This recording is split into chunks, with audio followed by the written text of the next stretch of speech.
I first met in person with Mary E. in the summer of 2007. I had arranged to meet with her husband of 15 years, Terrence, to see her for an interview. Mary had initially agreed, since I was not a newsman, but rather an amateur writer gathering information for a few college assignments, and, if all went according to plan, some pieces of fiction. We scheduled the interview for a particular weekend when I was in Chicago on unrelated business. But, at the last moment, Mary changed her mind and locked herself in the couple's bedroom, refusing to meet with me.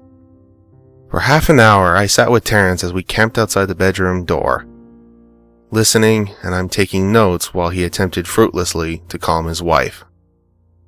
The things Mary said made little sense, but fit within the pattern I was expecting. Though I could not see her, I could tell from her voice that she was crying, and more often than not, her objections to speaking with me centered around an incoherent diatribe on her dreams, her nightmares. Terrence apologized profusely when we ceased the exercise, and I did my best to take it in stride. Recall that I wasn't a reporter in search of a story, but merely a curious young man in search of information. Besides, I thought at the time I could perhaps find another similar case, if I put my mind and resources to it. Mary E. was the system operator for a small Chicago-based bulletin board system in 1992, when she first encountered Smile.Jpg, and her life changed forever. She and Terrence had been married for only 5 months. Mary was one of an estimated 400 people who saw the image when it was posted as a hyperlink on the BBS. Though she is the only one who has spoken openly about the experience. The rest have remained anonymous, or are perhaps dead. In 2005, when I was only in 10th grade, Smile.Jpg was first brought to my attention by my begrudging interest in web-based phenomena. Mary was the most often cited victim of what is sometimes referred to as Smile.Dog. The being Smile.Jpg is reputed to display. What caught my interest, other than the obvious macabre elements of this cyber legend and my proclivity towards such things, was the sheer lack of information. Usually to the point that people don't believe it even exists, other than as a random rumor or hoax. This is unique because, though the entire phenomenon centers on a picture file, that file is nowhere to be found on the internet. Certainly many photo-manipulated simulacra litter the web, showing up with the most frequency on sites such as the image board 4chan, particularly the X-focused paranormal subboard. It is suspected these are fakes because they do not have the effect the true Smile.Jpg is believed to have, namely, the sudden onset temporal lobe epilepsy and acute anxiety.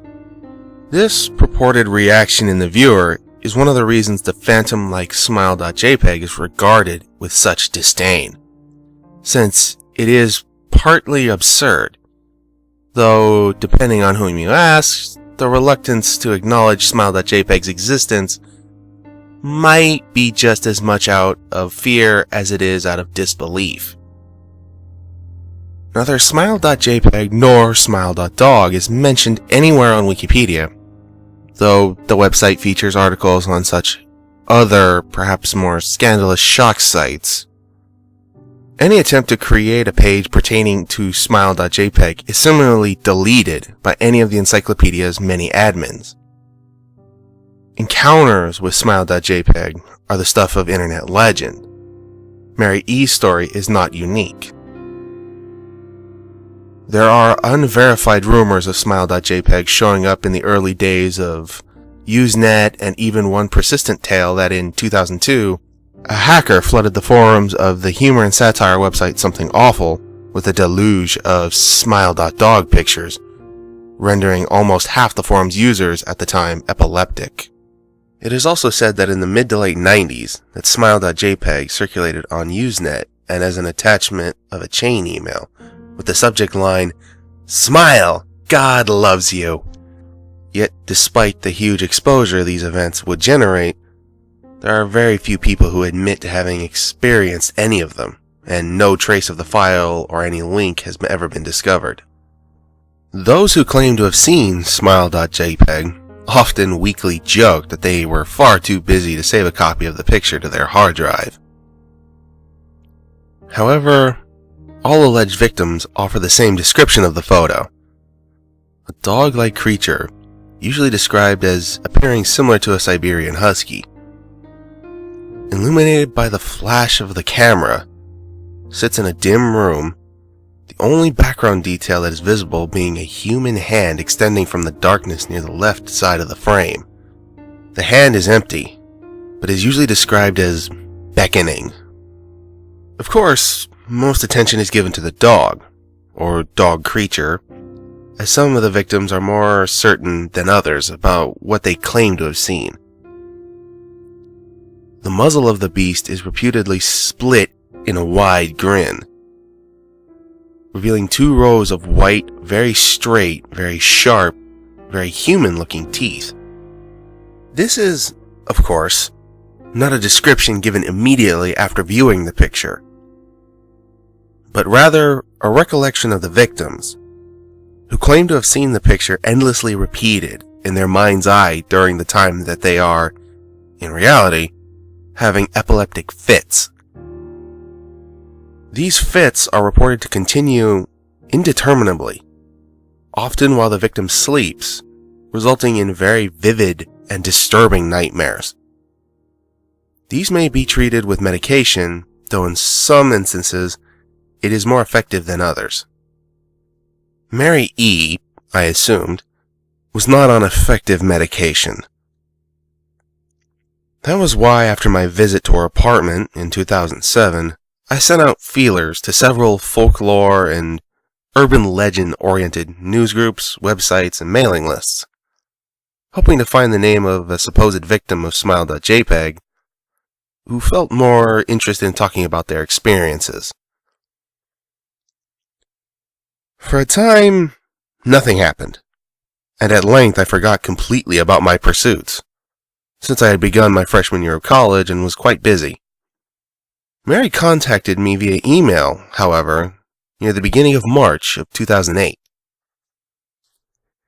Dear Mr. L., I'm incredibly sorry about my behavior last summer when you came to interview me. I hope you understand that it was no fault of yours, but rather my own problems that led me to act out as I did.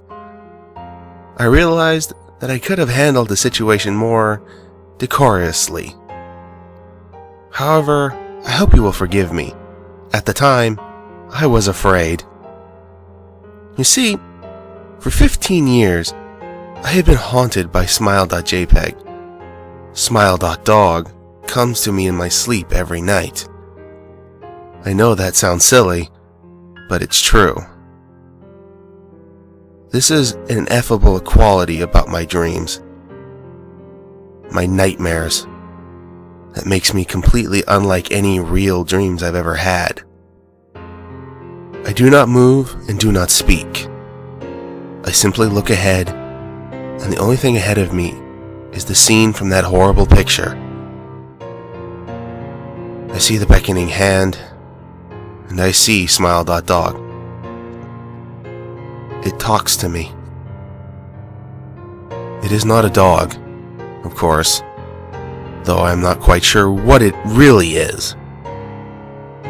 It tells me it will leave me alone if only I do as it asks. All I must do, it says, is spread the word. That is how it phrases its demands, and I know exactly what it means. It wants me to show it to someone else, and I could. The week after my accident, I received in the mail a manila envelope with no return address. Inside was only a 3.5-inch floppy diskette. Without having to check, I knew precisely what was on it. I thought for a long time about my options. I could show it to a stranger, a co-worker. I could even show it to Terrence, as much as the idea disgusted me. And what would happen then?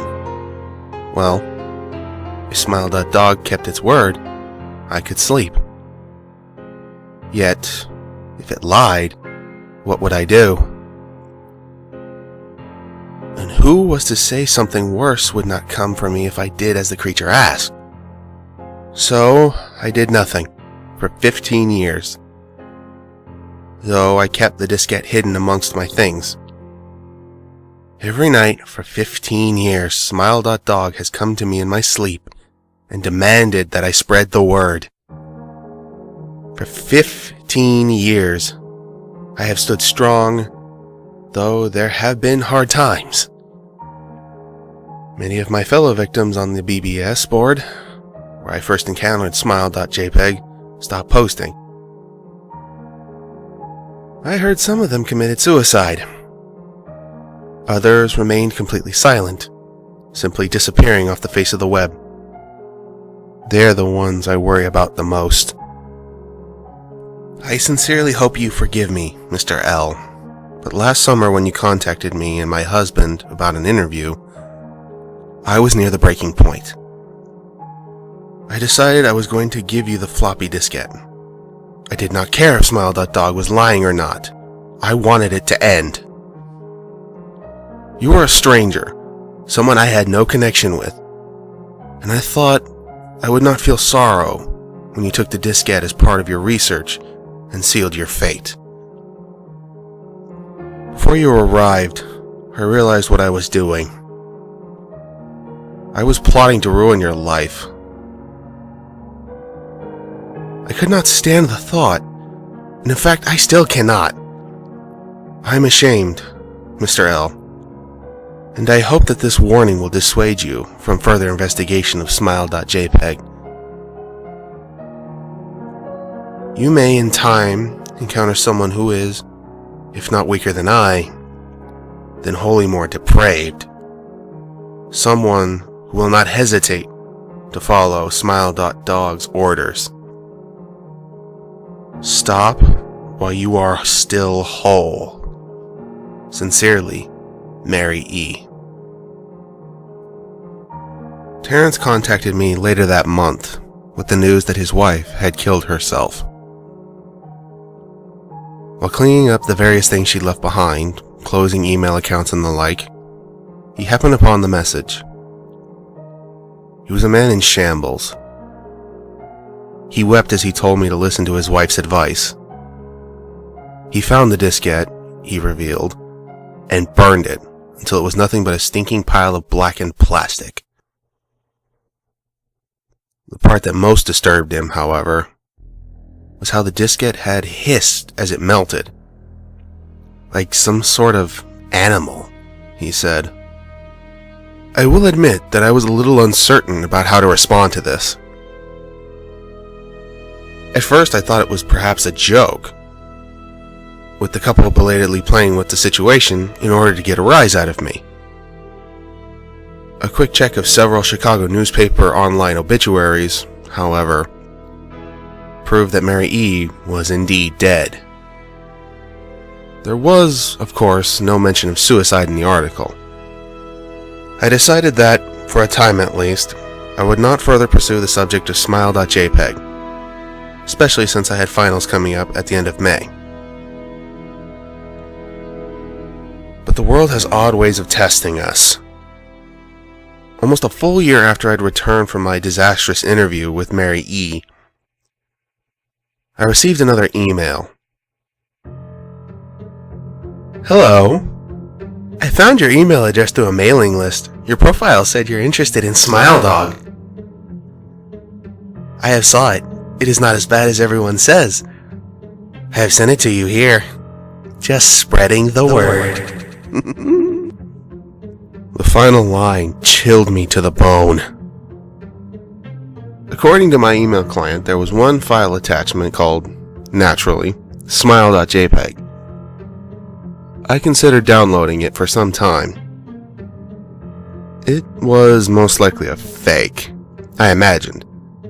And even if it weren't, I was never wholly convinced of Smile.jpg's peculiar powers. Mary E's account had shaken me, yes, but she was probably mentally unbalanced anyway.